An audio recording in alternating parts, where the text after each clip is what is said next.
Hello बच्चों, नमस्ते। Welcome to this very important session. आप लोगों की बहुत रिक्वेस्ट थी काइनेमेटिक्स में वो टॉपिक का लेक्चर लाने के लिए जो आपको सबसे ज़्यादा उलझा के रखता है और काफ़ी बच्चे इसे पढ़ भी नहीं पाते हैं।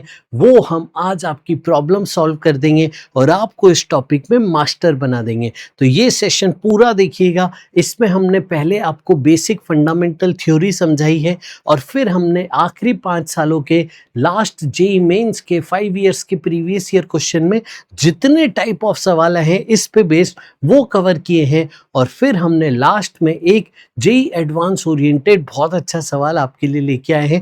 पूरा सेशन देखिएगा कंप्लीट नॉलेज के लिए। इस सेशन के नोट्स आपको टेलीग्राम ग्रुप पे मिल जाएंगे जिसका लिंक डिस्क्रिप्शन में है, अभी ज्वाइन कीजिए और फिर मार्क्स ऐप पे जाके आप प्रैक्टिस कीजिएगा। तो आइए लेट्स स्टार्ट। वेरी इंपॉर्टेंट क्या हम करेंगे आज? हम करेंगे रिवर बोट और रेन मैन के प्रॉब्लम्स। जी हाँ बच्चों, आइए लेट्स बिगिन द सेशन। बच्चों, रिवर मैन से स्टार्ट करते हैं। सोचिए यहाँ पे रिवर जो है इस तरफ फ्लो हो रही है। यहाँ पे आपकी जमीन है, यहाँ पे जमीन है, बीच में से रिवर फ्लो कर रही है। सबसे पहले आपका एक मैन है, स्विमर है जो रिवर में स्विम कर रहा है। रिवर अगर स्टिल थी, रुकी हुई रिवर थी, तो मैन की स्पीड थी vm। ठीक है बेटा, चलो अब रिवर भी बहने लग गई और मैन अपना एफर्ट भी लगा रहा है तैरने का। तो यहाँ पे देखिए, अगर मैन रिवर के एग्जैक्ट अपोजिट यहाँ पे स्विम कर रहा है तो इसको कहते हैं हम अपस्ट्रीम। अपस्ट्रीम में आप सोचिए, रिवर की स्पीड और मेरी स्पीड अपोजिट डायरेक्शन में है, तो नेट में मेरी जो स्पीड होगी ग्राउंड के रिस्पेक्ट में वो कैसे आएगी? इन दोनों का सब्ट्रैक्शन करके। तो आप देखिए यहाँ पे नेट स्पीड मैन की आप क्या लिखेंगे? हम लिखेंगे नेट स्पीड ग्राउंड के रिस्पेक्ट में हो गई speed of man minus speed of river. अब देखिए, मैन को एक जगह से दूसरी जगह डिस्टेंस डी कवर करना है, तो डी डिस्टेंस कवर करने के लिए टाइम कितना रहेगा? Distance upon speed. इसमें बाय डिफॉल्ट एक्सीलरेशन 0 मानते हैं जब तक नहीं दिया हो, तो distance upon speed, acceleration 0, distance upon speed, that's it. ये हो गया अपस्ट्रीम। अपस्ट्रीम मतलब लहरों के खिलाफ तैरना, मतलब नेट स्पीड आपकी कम हो जाती है। अब इसका एग्जैक्ट उल्टा डाउनस्ट्रीम। डाउनस्ट्रीम मतलब लहरों के डायरेक्शन में ही तैरना, तो यहाँ पे आपकी नेट स्पीड इंक्रीज हो जाएगी। नेट स्पीड आप क्या लिखेंगे ग्राउंड के रिस्पेक्ट में? मैन की एफर्ट की स्पीड और रिवर का बहाव दोनों ऐड हो जाएगा। तो अगर आपको यहाँ से डी डिस्टेंस आगे की तरफ डाउनस्ट्रीम ट्रेवल करना है तो उसके लिए फॉर्मूला बनेगा टाइम का, distance upon speed D upon V are by V R plus M. आगे बढ़ते हैं अगले सवाल पे। ये देखिए यहाँ पे, अब समझिए, यहाँ पे अब हम रिवर को क्रॉस करना चाह रहे हैं। हम एक किनारे से दूसरे किनारे क्रॉस करना चाह रहे हैं। तो रुकिए, मान लीजिए पानी रुका हुआ था, मैन ने इस तरफ अपने आप को एम किया, तो ये मैन की स्पीड है किसके रिस्पेक्ट में? वाटर के रिस्पेक्ट में। ध्यान से समझिए इसे बोलते क्या है। vm को हम लिख रहे हैं velocity of man in still water, यानी पानी रुका हुआ रहता तो उसकी स्पीड कितनी होती? इसे ही हम कहते हैं velocity of man with respect to river. With respect to river मतलब ऐसा मान रहे हैं कि रिवर रुका हुआ है और मैन की स्पीड इधर होती। तो ये vm is velocity of man in still water, रुके हुए पानी में, या फिर विथ रिस्पेक्ट टू रिवर, या फिर वो एम का डायरेक्शन है कि वो एम किस तरफ कर रहा है। देखिए, जरूरी नहीं है कि जिस तरफ आप एम करें उस तरफ आप जीवन में हमेशा पहुंच जाए। कई बार आप एम करते हैं बट वहां नहीं जा पाते हैं, वही यहाँ पे हो रहा है। आपने एम किया कि मैं अपना डायरेक्शन स्विमिंग का यहाँ पे रखता हूं, बट रिवर का फ्लो था, रिवर के फ्लो के कारण आपको इधर ड्रिफ्ट मिला और आप वहां नहीं, थोड़ा सा आगे जाके कहीं जाएंगे। तो ये आपका सेटअप है। समझ गए बेटा? सेटअप क्लियर है? चलिए फिर आगे बढ़ते हैं। तो रिवर की स्पीड आपको आगे ले जा रही है और आपने खुद इस तरफ एफर्ट किया, तो जो नेट स्पीड होगी आपकी वो होगी मैन की रिलेटिव स्पीड और रिवर की स्पीड का रिजल्टेंट। वही हमने लिखा है, net velocity of swimmer is resultant of V river and velocity of man with respect to river. Man के एफर्ट और रिवर की स्पीड का resultant is the net speed. चलिए अब रिजल्टेंट लेंगे कैसे, आइए फटाफट से। तो मैन पे इस तरफ आपने एफर्ट किया, इसका component V M cos theta Y में, V M sine theta x में, और रिवर की स्पीड इस तरफ, ये रिजल्टेंट स्पीड है। अब यहां से बताइए मेरे को वाई डायरेक्शन में नेट स्पीड क्या दिख रही है आपको? वाई डायरेक्शन में नेट स्पीड है V M cos theta. X direction में नेट स्पीड क्या दिख रही है आपको? एक्स डायरेक्शन में नेट स्पीड दिख रही है sir V are minus we M into sine theta. Am I right बच्चों? ये आपको मिल गई एक्स और वाई डायरेक्शन में नेट स्पीड। अब क्या करेंगे सर? अब सुनिए, width of the river W दी है, एक्सेलरेशन 0 है, आपको बोला है क्रॉस करने का टाइम बताइए, एक किनारे से दूसरे किनारे जाने का टाइम बताइए। तो टाइम देखिए हम कैसे निकाल रहे हैं, टाइम निकाल रहे हैं वाई डायरेक्शन का डिस्टेंस अपॉन वाई डायरेक्शन की स्पीड। दैट्स इट बच्चों, ये याद रखना, वाई डायरेक्शन का distance width upon Y direction की speed V M cos theta, ये आ गया आपके पास time of crossing the river. समझ में ही बात? चलो आगे चलते हैं। अब आप एकदम अपोजिट पॉइंट पे पहुंचे नहीं पहुंचे इसकी गारंटी नहीं, आपका नेट स्पीड एक्स पे इन दोनों का सब्ट्रैक्शन आ गया, तो एक्स की स्पीड से एक्स में भी डिस्प्लेसमेंट आएगा। एक्स में कितना डिस्प्लेसमेंट आएगा उसे हम कह रहे हैं ड्रिफ्ट। वो कैसे लिखेंगे हम? एक्स की speed into time, that's it, speed into time, ये आपको दे देगा डिस्टेंस, और एक्स डायरेक्शन का डिस्टेंस को हम कह रहे ड्रिफ्ट, वो आप इस तरीके से यहाँ पे रिप्रेजेंट कर सकते थे। आई बेटा बात समझ में? नेट पाथ कैसा हो जाएगा? नेट पाथ इस तरीके से हो जाएगा, यस, एक्स में गए वाई में गए तो नेट पाथ हो गया इस तरीके से। सिंपल है, क्या ध्यान रखना है? Time of crossing river, y का डिस्टेंस अपॉन वाई की स्पीड, दैट्स इट। ड्रिफ्ट पूछे तो एक्स की स्पीड इनटू टाइम, बस सिंपल रखिएगा। चलिए आगे बढ़ाते हैं। अब इसमें काफी केसेस हैं, 2 स्टैंडर्ड केसेस है, वो ध्यान से सुनिए। पहला है शॉर्टेस्ट पाथ, शॉर्टेस्ट डिस्टेंस, या फिर जीरो ड्रिफ्ट। जीरो ड्रिफ्ट मतलब आप जिस पॉइंट पे हैं ए पे, इसके ठीक अपोजिट पॉइंट बी पे आप जाना चाहते हैं।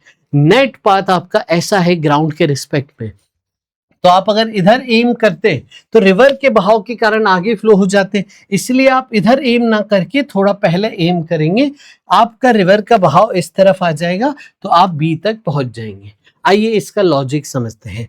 अब सबसे पहले मैं कंपोनेंट लेता हूं वी एम कॉस थीटा ऊपर v M sine theta x में, रिवर की स्पीड एक्स में, ठीक है, ये आपकी तीनों स्पीड हो गई। आप क्या चाहते हो? सीधे y में जाना, मतलब x में कितना डिस्टेंस 0, x में कितनी स्पीड 0, तो ये दोनों फैक्टर एक दूसरे को कैंसिल कर देंगे, इक्वल एंड अपोजिट कर देंगे। तो देखिए यहां से कंडीशन क्या बनी, v r equal to v M sine theta, ये आपकी कंडीशन बनती है, और साइन थीटा यहां से आ गया रिवर की स्पीड अपॉन मैन की स्पीड। ठीक है बच्चे, चलिए ये आपकी कंडीशन आ गई। आपसे एंगल पूछते हैं किस एंगल पे जाए जीरो ड्रिफ्ट के लिए, तो आप वो एंगल यहां से बता सकते हैं। फिर आपसे सिंपल पूछे time of crossing the river, y का डिस्टेंस अपॉन वाई की स्पीड, तो width upon v M cos theta, ये टाइम ऑफ क्रॉसिंग। अब देखिए यहाँ पे आपसे ये भी पूछा जा सकता है कि अगर आपको साइन थीटा पता है तो कॉस थीटा निकाल के यहाँ पे पुट करो। तो देखिए साइन थीटा पता है तो ट्रायंगल बनाएंगे, परपेंडिकुलर अपॉन हाइपोटेनियस, बेस निकालेंगे, बेस आ जाएगा ये, तो कॉस थीटा की वैल्यू होगी बेस अपॉन हाइपोटेनियस। देखिए यहाँ से कॉस थीटा की वैल्यू क्या आएगी, मैं साइड में लिखूं तो कॉस थीटा की वैल्यू आएगी base upon hypotenuse under root v m square minus v r square divided by v m. इस वैल्यू को यहाँ पे पुट करते हैं, वी एम कैंसिल होके ये टाइम ऑफ क्रॉसिंग बनता है। तो इस तरीके से आप ये मेथड ध्यान रखिएगा पूरा, और ये कंडीशन ध्यान रखिएगा, दिस इज शॉर्टेस्ट पाथ, कम से कम रास्ता ट्रेवल करा, time of crossing, drift zero, condition of angle, और पॉसिबल ये तभी हो सकता है जब मैन की स्टिल वाटर की जो स्पीड है वो रिवर की स्पीड से ज्यादा हो, क्योंकि साइन थीटा 1 से छोटा होना चाहिए तो न्यूमरेटर छोटा होना चाहिए डिनोमिनेटर से। अब आते हैं हम मिनिमम टाइम वाले पाथ में, यानी क्विकेस्ट पाथ है, ये है क्विकेस्ट पाथ। क्विकेस्ट पाथ के लिए आप देखो क्या करते हो, आपको टाइम वाई डायरेक्शन में सबसे कम से कम सोचना है। तो टाइम क्या होगा, वाई की डिस्टेंस अपॉन वाई की स्पीड। तो वाई में स्पीड अगर बहुत ज्यादा कर दें, हम सारी स्पीड ही वाई में दे दें, तो जल्दी से क्रॉस कर जाएगा, यही लॉजिक है। तो आपकी जितनी आपकी काबिलियत है वो सब आपने वाई डायरेक्शन में लगा दी। एम कहाँ किया आपने, यहाँ पे। तो आप देखिए y का डिस्टेंस अपॉन y की speed, time of crossing river आ गया, और ये मिनिमम पॉसिबल टाइम है रिवर को क्रॉस करने का। ध्यान से सुनिएगा। अब x में तो रिवर का भाव था ही ना, तो x की स्पीड बेसिकली क्या हो गई, आप देखिए नेट स्पीड जब आप निकालेंगे तो ये आपका डायरेक्शन बनेगा। x की स्पीड हो गई vr, रिवर की स्पीड के बराबर। तो x की स्पीड इनटू टाइम, ये ड्रिफ्ट आपको मिलेगी, और नेट रास्ता जो होगा वो इस तरीके से होगा। यहाँ पे ये थीटा निकालने को कोई बोले, या थीटा चलो हमने अलग दिखाया, ये अल्फा मान लेते हैं। तो अल्फा निकालने को कोई बोले तो tan alpha equal to y by x perpendicular upon base v m by v r करके आप निकाल सकते थे। नेट स्पीड यहाँ कोई पूछे तो इन दोनों का रिजल्टेंट आपकी नेट स्पीड आ जाएगी अंडर रूट वी आर का स्क्वायर प्लस वी एम का स्क्वायर। दैट्स इट बच्चों। अब ध्यान से देखिएगा, शॉर्टेस्ट पाथ में आप सीधे गए, जीरो ड्रिफ्ट। क्विकेस्ट पाथ का रास्ता लंबा है बट नेट में स्पीड बढ़ गई, इसीलिए टाइम कम लगा। तो ये आपको ध्यान रखना है, क्विकेस्ट पाथ ऐसा है और नेट पाथ जीरो ड्रिफ्ट में ऐसा है। अब देखिए यहाँ पे ड्रिफ्ट वाले दो केसेस ध्यान रखते हैं। एक तो जीरो ड्रिफ्ट मैंने बता दिया, एक होता है मिनिमम ड्रिफ्ट, ये भी ध्यान से सुनिएगा। अब अगर रिवर की स्पीड बहुत तेज है तो रिवर का बहाव आपको बहा के जरूर लेके जाएगा, यानी रिवर की स्पीड ज्यादा है मैन की स्पीड से, तो जीरो ड्रिफ्ट पॉसिबल नहीं है। तब आपसे पूछते हैं मिनिमम ड्रिफ्ट की कंडीशन बताइए। तो मैं ड्रिफ्ट का फंक्शन बनाता हूं, मैक्सिमा मिनिमा लगाता हूं, फर्स्ट डेरिवेटिव जीरो करता हूं, तो देखिए रिलेशन क्या आता है। तो रिलेशन आता है, ये जो एंगल थीटा है ये साइन थीटा होना चाहिए v m by v r, ये रिश्ता आता है। तो मिनिमम ड्रिफ्ट के लिए आपको किस एंगल पे एम करना है, इस एंगल पे एम करना है। अब देखिए इसको याद करने का आपको बढ़िया तरीका बताता हूं। वो तरीका है साइन थीटा इक्वल टू छोटी वैल्यू अपॉन बड़ी वैल्यू। दैट्स इट, समझ गए, छोटी वैल्यू अपॉन बड़ी वैल्यू। ठीक है, चलो अगर जीरो ड्रिफ्ट है तो इसका मतलब मैन की स्पीड ज्यादा है, तो छोटी वैल्यू अपॉन बड़ी वैल्यू। आपको जीरो ड्रिफ्ट के लिए किस एंगल पे एम करना है, वो एंगल इससे आएगा। ठीक है, छोटी वैल्यू अपॉन बड़ी वैल्यू। अब आते हैं मिनिमम ड्रिफ्ट पे। इस केस में रिवर की स्पीड ज्यादा है, तो आप किस एंगल पे एम कीजिएगा ताकि आपकी मिनिमम ड्रिफ्ट हो। तो साइन थीटा छोटी वैल्यू अपॉन बड़ी value v m by v r, direct आपको ये याद रखना है। तो काफी आसान यहाँ पे हो गया। चलिए आगे बढ़ते हैं। अब आते हैं रेन मैन के प्रॉब्लम्स पे, और रेन मैन का कंसेप्ट हम समझते हैं। चलिए, तो रेन मैन का मतलब क्या है, जैसे बैटमैन, एक्समैन, स्पाइडरमैन, सुपरमैन, वैसा कुछ नहीं रेन मैन। ठीक है, रेन मैन का मतलब है velocity of rain with respect to man. सुनना मेरी बात, आप अपने आप को बचाने में बारिश में अम्ब्रेला का यूज कर रहे हैं। अब अम्ब्रेला आप किस डायरेक्शन में रखेंगे, तो हम क्या करते हैं, हम रेन को ऑब्जर्व करते हैं अपने रिस्पेक्ट में। वही लिखा है velocity of rain with respect to man. इसको आप क्या बोलोगे, rain as observed by man. ठीक है, मैन को रेन कैसी दिखेगी, मैन को रेन कैसी अपीयर होगी, वो हम ऑब्जर्व करते हैं। अब जैसी मुझे दिखी कि बरसात इस तरीके से आ रही है, मैं अम्ब्रेला उसके अपोजिट रखूंगा। तो अम्ब्रेला जो है वो वी रेन मैन के अपोजिट रखी जाती है, ताकि खुद को आप अम्ब्रेला से बारिश में भीगने से बचा सके। चलिए सॉल्व कैसे करेंगे। मान लीजिए बरसात जो है, बारिश जो है वर्टिकली डाउनवर्ड्स गिर रही है, तो रेन की वेलोसिटी ये शो की गई है। मैन जो है अम्ब्रेला लेके दौड़ने लगा रास्ते पे, तो मैन की वेलोसिटी भी दिखाई गई है। अब देखिए v rain man, relative motion का फॉर्मूला जो पहले लिखा है माइनस जो बाद में लिखा है, v rain minus v man. अब देखिए इसे हम कैसे लिख रहे हैं, माइनस को हम कैसे लिखते हैं सब्ट्रैक्शन ऑफ वेक्टर्स में, तो हम इसे plus into minus v man कर दे रहे हैं। तो जो वी रेन मैन है उसमें मैन की वेलोसिटी को रिवर्स करना और रेन में जोड़ देना, तो आपको velocity of rain as seen by man आ जाएगा। चलिए, तो आपने क्या बोला, मैन की वेलोसिटी को नेगेटिव रिवर्स ऐसे कर दो और रेन की वेलोसिटी में जोड़ दो। ठीक है सर, तो ये जो इन दोनों का रिजल्टेंट है वो वी रेन मैन है, और इसके अपोजिट आपको अम्ब्रेला रखनी है और अगर कोई आपसे पूछे ये टेन थीटा बताओ, तो देखिए ये थीटा है तो ये भी थीटा होगा, यस, आपका ऑल्टरनेट एंगल्स। और टेन थीटा बेसिकली होता है y बाय एक्स। आप देखिए अगर आप एक्यूट एंगल बताते हैं तो mod y bye mod x आप लिख सकते हैं। अब y कंपोनेंट इस डायग्राम में क्या है, देख के बताइए जरा। y कंपोनेंट इस डायग्राम में वेलोसिटी ऑफ रेन है और x component velocity of man है। तो इससे थीटा आपका मिल जाता है tan inverse v are by v m. Okay बच्चे, इस एंगल पे वेलोसिटी आपको रेन की दिखेगी तो आपको इसी एंगल पे अम्ब्रेला होल्ड करना पड़ेगा। अब जरूरी थोड़ी ना है कि रेन हमेशा वर्टिकली गिरे, कभी हवा के कारण रेन किसी एंगल पे भी जा सकती है। तो देखिए रेन की वेलोसिटी का वेक्टर लिखा है एक्स आई कैप, एक्स मतलब velocity of rain in x, minus y j cap, ठीक है। और मैन आगे जाने लगा, काफी गुस्से में लग रहा है ये मैन आगे जाने लगा तो वेलोसिटी ऑफ मैन लिखा हमने वी मैन आई कैप, ठीक है। V r m, v are minus we m, v r में से वी एम माइनस किया तो ये आपका एक्सप्रेशन बन गया। तो आपको वी आर एम का वेक्टर निकालना है, ये वेक्टर आ गया तो वी आर एम आप ड्रॉ करोगे, इस तरीके से आप ड्रॉ कर सकते हो। वो देखना पड़ेगा कि ये टर्म पॉजिटिव आ रही है कि नेगेटिव। ये टर्म पॉजिटिव आएगी तो रेन ऐसी दिखेगी, ये टर्म नेगेटिव आएगी तो रेन ऐसी दिखेगी। वो आप वैल्यू देख के समझ जाओगे थर्ड क्वाड्रेंट में बनाना है या फोर्थ क्वाड्रेंट में। चलो मान लीजिए ये नेगेटिव आता, दोनों नेगेटिव हो गए तो इस तरीके से वी रेन मैन आपको दिखेगा। और आपको अपने आप को बचाने के लिए अम्ब्रेला ऐसे होल्ड करना पड़ेगा, हॉरिजॉन्टल से एंगल थीटा पूछ सकते हैं, tan theta y component upon x component, y upon x minus we m. Acute angle बताना है इसलिए आपने देखिए मॉड आपने लगा दिया, ठीक है। चलिए आगे बढ़ते हैं। अब एक कंडीशन है, condition for holding umbrella vertical.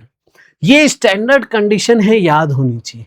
Umbrella vertical अगर आपको रखना है इसका मतलब रेन की वेलोसिटी मैन के रिस्पेक्ट में वर्टिकल होनी चाहिए। अगर आपकी वी आर एम सिर्फ y में होनी चाहिए इसमें, तो x में कितनी होनी चाहिए बाय डिफॉल्ट, 0। तो इस टर्म को आप अगर 0 करोगे तो x माइनस वी एम 0, आपको x वी एम के बराबर मिल गया। यही कंडीशन आपको याद करा रहे हैं। अम्ब्रेला वर्टिकल की condition x component of velocity of rain is equal to velocity of man. दोनों की वेलोसिटी x डायरेक्शन में सेम जब होगी तब आपकी अम्ब्रेला वर्टिकल की कंडीशन बनती है। चलिए अब हो जाए थोड़ी सी प्रॉब्लम सॉल्विंग फटाफट से। 26 में सवाल है, रिवर है, विड्थ 200, रिवर की स्पीड है 18 किलोमीटर पर आवर, उसको मीटर पर सेकंड करने के लिए इंटू 5/18, यानी रिवर की स्पीड है 5। ओके बच्चे, आपके मैन की स्पीड, बोट की स्पीड कितनी है, 36 इंटू 5/18, ये बेटा आपकी स्पीड है 10 मीटर पर सेकेंड। ठीक है सर। अब देखिए आपने क्या करना है, राउंड ट्रिप करना है, एक किनारे से दूसरे किनारे जाना है और फिर वापस आना है। राउंड ट्रिप कैसे करना है, मिनिमम टाइम वाले केस में, क्विकेस्ट पाथ में। तो क्विकेस्ट पाथ का आपको कंसेप्ट याद आना चाहिए कि बोट अपनी सारी वेलोसिटी वाई डायरेक्शन में डाल देगा और रिवर उसको आगे ले जाएगा। तो ये आपका फाइनल मिनिमम टाइम का डायग्राम है। एक किनारे से दूसरे किनारे के लिए टाइम ऑफ क्रॉसिंग क्या हो गया, विड्थ अपॉन वाई की डिस्टेंस अपॉन वाई की स्पीड, 200 अपॉन वाई की स्पीड कितनी 10, ये आ गया 20 सेकेंड। ड्रिफ्ट बताइए, ड्रिफ्ट कितना हो जाएगा, x की स्पीड इंटू टाइम, x की स्पीड है 5 इंटू टाइम, ये हो गया 100 मीटर। अब इतना 20 सेकेंड लगे ऊपर जाने में और सेम मिनिमम टाइम से वापस आना है तो सेम प्रोसीजर उल्टा रिपीट हो जाएगा, डायग्राम उल्टा करके सेम रिपीट, तो 20 सेकेंड वापस आने में लगेंगे। तो टोटल टाइम कितना हो गया 40 सेकेंड्स। देखिए आप यहां से निकले इधर पहुंच गए, फिर यहां से निकले इधर पहुंच गए, तो टोटल टाइम आपका लगा 20 + 20 40। ड्रिफ्ट की बात की जाए तो ये ऊपर जाते टाइम ड्रिफ्ट 100, ठीक उसी तरीके से नीचे आते टाइम भी ड्रिफ्ट 100, तो टोटल ड्रिफ्ट हो गई 200। तो आप देखिए ऑप्शन नंबर 3 आपका सही जवाब आ गया। Yes, moving on to the next सवाल। अगला देखिए, बॉय रीचेस एयरपोर्ट। एयरपोर्ट पे वो चलती हुई सीढ़ियां होती है ना, उस एस्केलेटर की बात हो रही है, ध्यान से सुनिएगा। यहाँ पे जैसे रिवर का कंसेप्ट है ना, वैसे ही एस्केलेटर का कंसेप्ट है, इसीलिए ये सवाल यहाँ पे लेके आए हैं। बॉय वॉक अप, मान लेते हैं एस्केलेटर की लेंथ L है, चलने की जो स्पीड है वो मान लेते हैं V1। तो बॉय बॉय जब रुकी हुई पे चल रहा था V1 स्पीड से, तो टाइम लगा T1, इसकी वैल्यू आ गई L/V1। फिर अगला केस आया, बॉय नहीं चल रहा है, सीढ़ियां चल रही हैं, तो सीढ़ियों के चलने की स्पीड मान लेते हैं V2, डिस्टेंस तो उतना ही कवर करना है, तो टाइम लगा T2, L/V2। अब जैसे डाउन स्ट्रीम का केस था, इंसान भी चल रहा है और सीढ़ियां भी चल रही, तो नेट स्पीड ग्राउंड में क्या हो जाएगी, ऐड होके क्या मिलेगी, V1 प्लस V2। और जब दोनों चल रहे हैं तब टाइम पूछा है, तो वो टाइम आपको मिलेगा distance upon net speed. That's it बच्चों, ये सॉल्व करना था। अब यहां से देखिए V1 की वैल्यू ले लीजिए, क्रॉस मल्टीप्लाई कीजिए, V1 क्या आएगा बताइए जल्दी, L upon time 1 plus V2 क्या आएगा बताइए जल्दी, L upon time 2। That's it बच्चों, इसमें आप एलसीएम लीजिए, तो आपको मिलेगा T1 plus T2 upon T1 T2। Am I right बच्चों, L से L कट गया, ये ऊपर चली गई टर्म, तो आपको ये सॉल्व करके मिला T1 T2 divided by T1 plus T2। और देखिए कौन सा ऑप्शन, ऑप्शन नंबर 3 यहाँ पे सही जवाब मिला। अगले सवाल पे चलते हैं, देखिए कितना आसानी से फटाफट सवाल होते जा रहे हैं। Speed of swimmer is 4 still water में, if swimmer makes his strokes normal to the flow of river. देखिए फ्लो ऑफ रिवर इस तरफ माना गया, इससे नॉर्मल मतलब परपेंडिकुलर, आपने अपनी डायरेक्शन अपना एम इस तरफ रखा है, तो आपकी खुद की स्पीड यहाँ पे 4 थी किलोमीटर पर आवर में, और देखिए आपको विड्थ 1 किलोमीटर दी थी, ये दूरी 1 किलोमीटर है। He reaches point 750 downstream, downstream 750 पहुंच गए, इसका मतलब जो ड्रिफ्ट दी गई थी वो 750 मीटर दी गई थी। आपसे पूछा है स्पीड ऑफ रिवर बताइए, तो कितना आसान सवाल हो गया।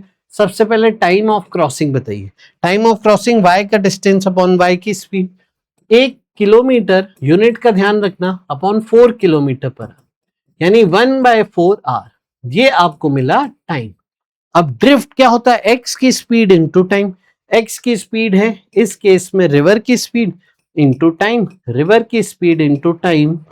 ये देखिए ये आर में कर देते हैं, इसको भी किलोमीटर पर आर में पूछ रहे, तो इसको 1000 से डिवाइड कीजिए, और देखिए आप सॉल्व करेंगे तो वी आर आपको मिल गया 750 into 4 upon 1000 kilometre per hour. That's it बच्चों, हो गया सवाल। तो 4 से काटेंगे ये 250, और देखिए ये 25 से काटेंगे 3, the answer is 3 kilometre per hour. कितना फास्ट यहाँ पे सवाल सॉल्व हो रहे हैं। अगला सवाल आपके सामने, a girl standing on the road holds umbrella at 45 degree. देखिए 45 डिग्री का अपना अपने आप में बहुत इंपॉर्टेंट मतलब है, समझिए मैं बताता हूं कैसे। अम्ब्रेला आप होल्ड, स्टेशनरी थे, स्टैंडिंग रुके हुए थे, मतलब ग्राउंड के रिस्पेक्ट में बारिश 45 डिग्री पे गिर रही थी, 45 डिग्री पे बारिश गिर रही है। 45 डिग्री का मतलब होता है एक्स कंपोनेंट और वाई कंपोनेंट सेम है, तभी एकदम बीच में है, तो इसे भी मैं एक्स लिख देता हूं। तो यहां पे वेलोसिटी ऑफ रेन का वेक्टर आप लिख सकते थे एक्स आई माइनस एक्स जे, एक ही वेरिएबल है। ये 45 डिग्री का सिग्निफिकेंस है। आगे बढ़ते हैं। अब she starts running without umbrella, वो दौड़ने लगी, उसकी स्पीड थी 15√2।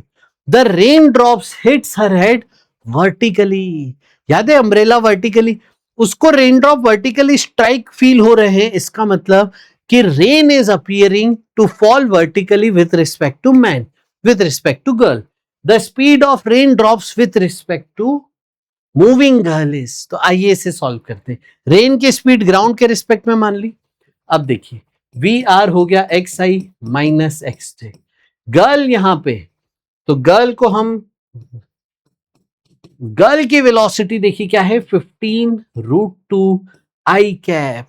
अब यहाँ पे velocity of rain with respect to man जब निकालेंगे या फिर velocity of rain with respect to girl, तो आप देखिए क्या मिल रहा है। इसी फॉर्मूला में आप सब्ट्रैक्ट कीजिए, आपको मिलेगा x minus 15√2 i cap minus x j cap.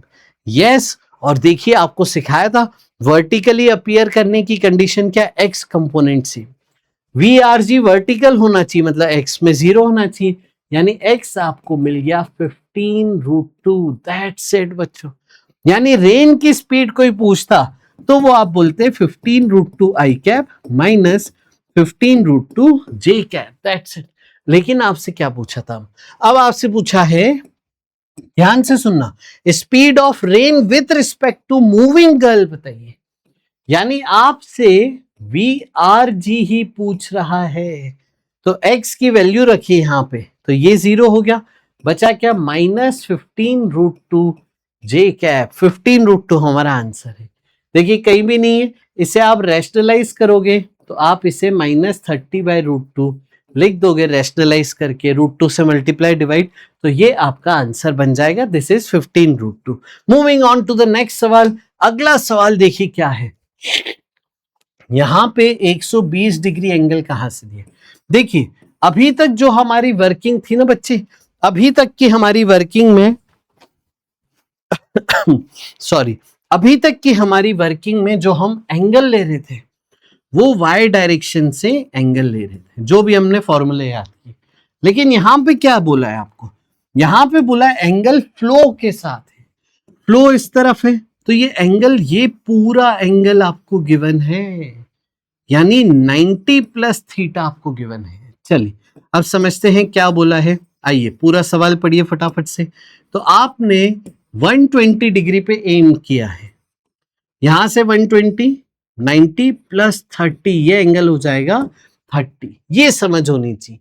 आपने बोला है कि आपकी स्पीड स्विमिंग की 10 थी, डायरेक्टली अपोजिट आपको जाना है, मतलब आपको जीरो ड्रिफ्ट चाहिए, ए से बी जाना है, नेट पाथ ये चाहिए।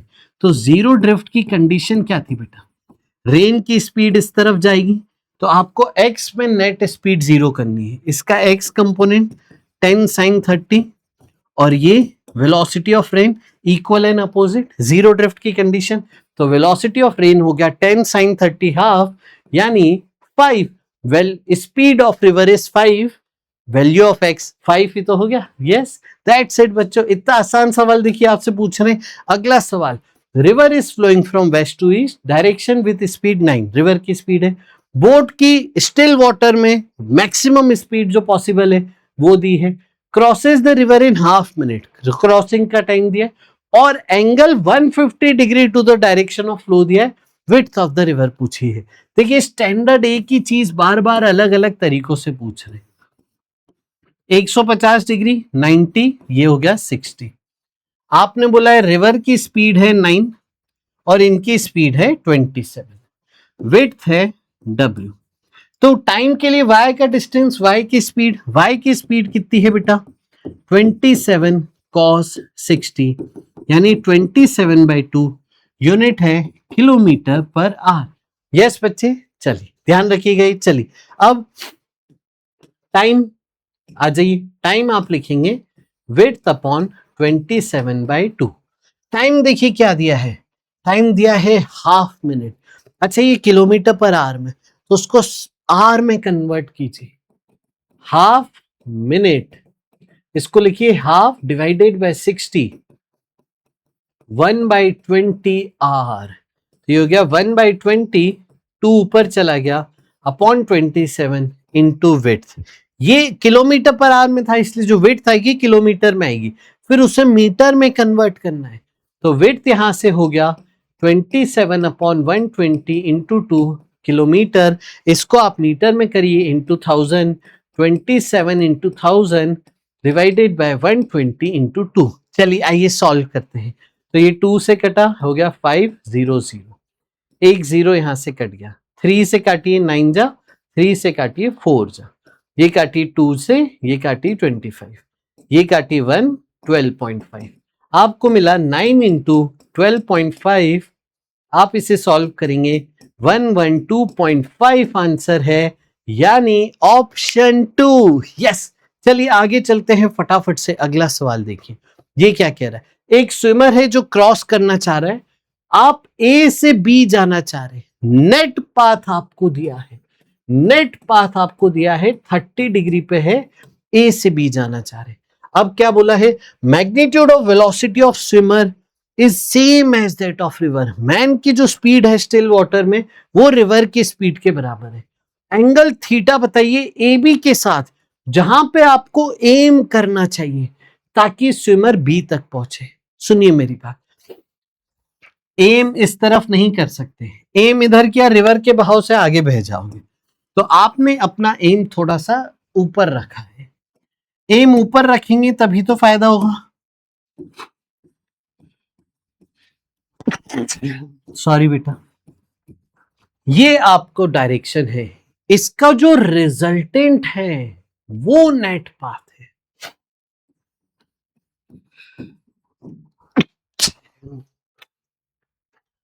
ये कंसेप्ट था कि मैन की स्पीड स्टिल वाटर में और रिवर की स्पीड का रिजल्टेंट जो होगा वो नेट पाथ होगा। अब आपके लिए क्या अच्छा कर दिया कि ये स्पीड v है तो ये भी v है, तो दोनों का मैग्नीट्यूड सेम। अच्छा, मैग्नीट्यूड सेम पे रिजल्टेंट किधर होता है, रिजल्टेंट एकदम बीच में होता है।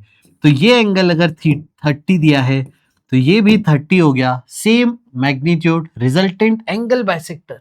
इतना आसान हो गया, तो आंसर हो गया बेटा ये 30 डिग्री। अब जरा ये भी सोचिए कि आप अगर स्पीड अलग अलग होती तो ये सवाल कैसे करते, सोचिए जरा बच्चों। देखिए मैं बताता हूं, अगर यहां पे दोनों की वेलोसिटी अलग अलग होती तो देखिए हम कैसे करते वो भी सिखा देते। आइए, तो रिजल्टेंट इसके अलोंग होना चाहिए, तो इधर का component v1 cos 30 plus v2 cos 30 हो जाएगा, v1 cos theta plus v2 cos 30 हो जाएगा।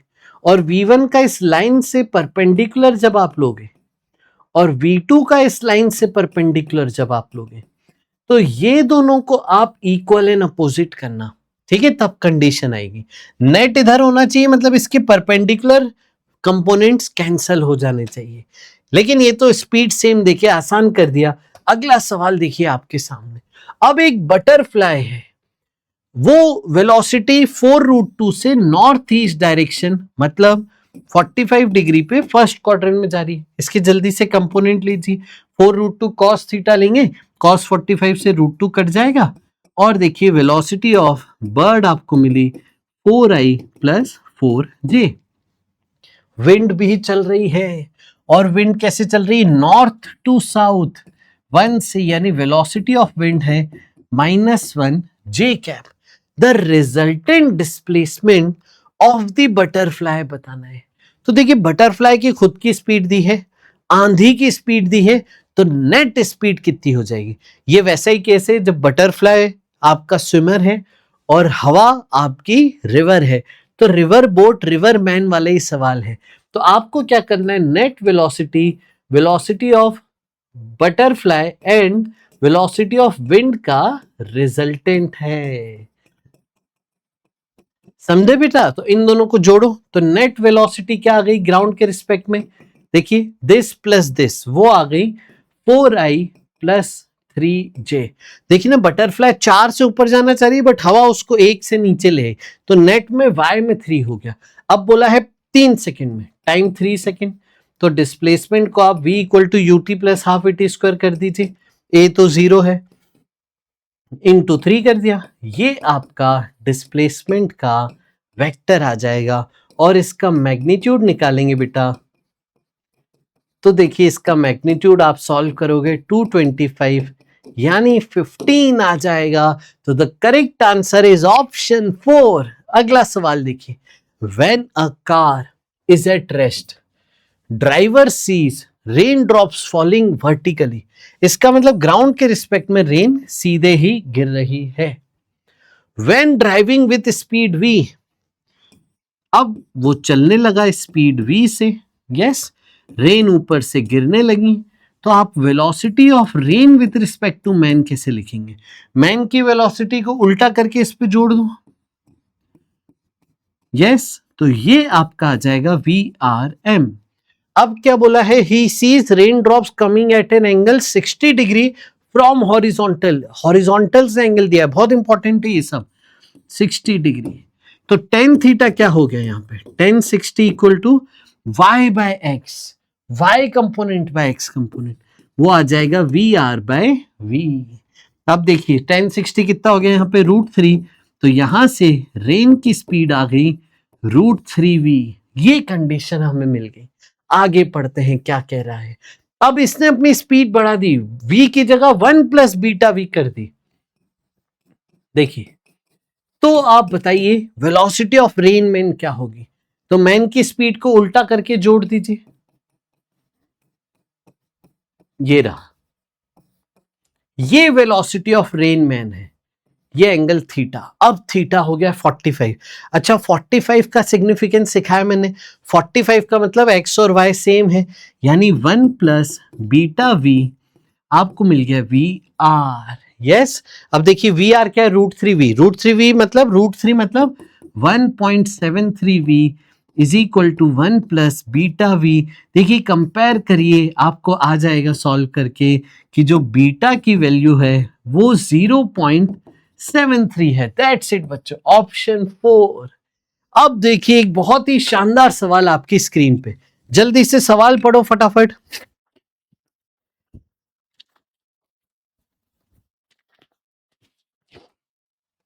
यस थोड़ी सी सर्दी हो गई, सवाल बड़ा इंटरेस्टिंग है, ध्यान से सुनिए। एक ऑब्जर्वर है जो स्लाइडिंग डाउन कर रहा है, स्लाइडिंग डाउन 5 मीटर पर सेकेंड से, और इंक्लाइन प्लेन का हॉरिजॉन्टल से एंगल दिया था, मतलब वेलोसिटी का हॉरिजॉन्टल से एंगल दिया था। ठीक है बच्चे, अब आपको बोला है कि इसके कंपोनेंट पहले ले लेता हूं। 5 cos 37, 5 sin 37, cos थीटा 4/5 डालोगे तो ये 4, ये 3 आ जाएगा, sin थीटा 3/5। तो वेलोसिटी ऑफ मैन यहां पे हो गई 4i - 3j। बाद में क्या बोला है? मैन इसी पे ऊपर जाने लगा इस तरीके से, तो यहां पे जब आप कंपोनेंट लोगे तो वेलोसिटी ऑफ मैन बन जाएगा -4i + 3j। ठीक है, ये दो केस आपको दिए थे। अब सुनिए जरा, पहले केस में रेन हॉरिजॉन्टली दिख रही है, दूसरे केस में रेन वर्टिकली दिख रही है। तो अभी आपको सिखाया था रेन वर्टिकली दिखे मतलब x कंपोनेंट सेम। तो यहां पे देखिए रेन का x कंपोनेंट क्या होगा? -4i। सही है बच्चों। अब आपको क्या बोला है? ऑब्जर्वर को पहले केस में रेन हॉरिजॉन्टली दिखी, अब सोचो वर्टिकल दिख रही थी तो x सेम किया, हॉरिजॉन्टल दिख रही है तो क्या सेम करोगे? बिल्कुल सही, हॉरिजॉन्टल दिख रही है तो y सेम करोगे, यानी यहां पे रेन का y कंपोनेंट आएगा -3j। एक केस से y कंपोनेंट दे दिया, एक केस से x कंपोनेंट दे दिया, दोनों को मिला दीजिए, नेट में रेन की जो वेलोसिटी है वो आपको मिल जाएगी, क्या थी हमारी? -4i और -3j। यस, यही देखिए, इससे कंपेयर करें और फिर Vx Vy पॉजिटिव वैल्यूज होंगी 3 और 4, उन दोनों का सम पूछा है, तो इनके मॉड का बेसिकली सम पूछा है ना। तो 3 + 4 इज 7, 7 इज द आंसर। तो ये एक बहुत ही अच्छा सवाल था, इसमें बच्चे गलतियां करते हैं। कैसा लगा सेशन कमेंट करके बताइएगा, और किस टॉपिक पे सेशन चाहिए। और बहुत अच्छा रिस्पांस लगा है आप लोगों का, आपको बहुत बेनिफिशियल हो रहे हैं, तो इसलिए और ऐसे वीडियोस हम लाते रहेंगे। मिलते हैं अगले सेशन में। बहुत सारा प्यार, बहुत सारी blessings. Bye bye, take care.